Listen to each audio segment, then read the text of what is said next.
Mehkavan doğulur bugün Riyadu ayağımızın Oğul Sultan geleceğin aslı halada ulutu olacağına Mehkavan prezidentlerin Gülşat Oğulmazın bağı toyunu yer yine de sağınızı minutlardan bir azayip devru var Türkmen toyunun bağı toyunun şayadı olur.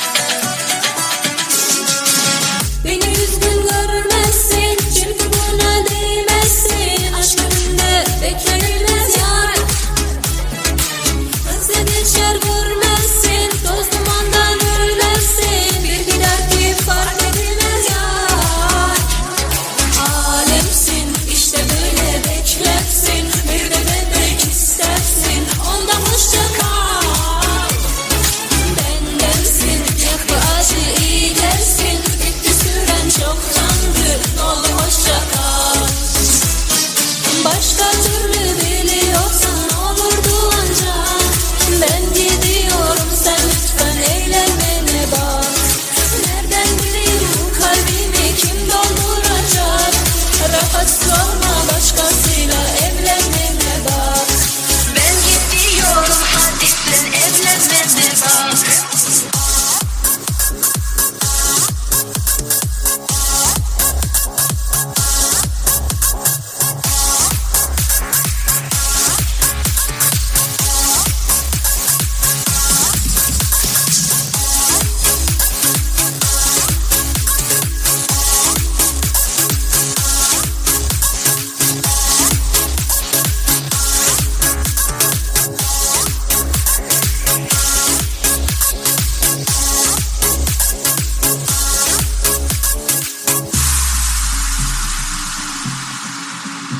Doktor Gülşat Oğulmazın bağı toyunu şeyle bir tanıt ediliyor, şeyle bir şahatlan yer kadir arduların şayadı oluyor. Erteden masraf geleceğim Ozak Gülşat.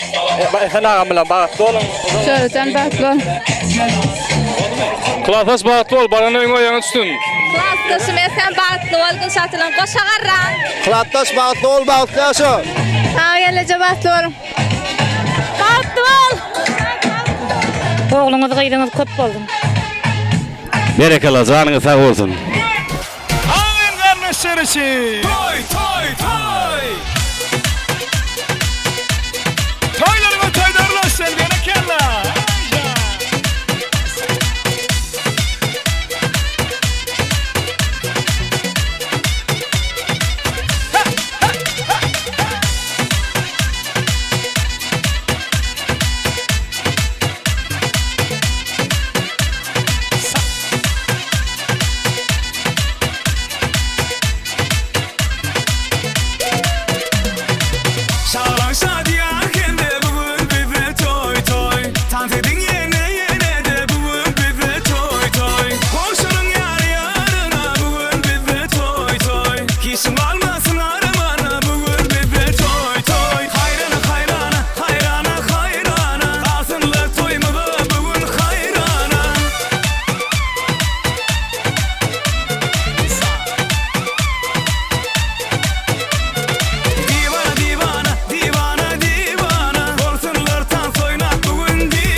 Türkiýe'de meşhur Destan Video Toy Studiyo'nun Agzehir kollektivi yigitler sizin hyzmatyňyzda boldy, ýene de hyzmatyňyzda bolar. Onu hem ýakanda oğulları toylar gutly bolsun. Ýaşlarymyz ýene bir ýola bagytly bagtyar bolsun.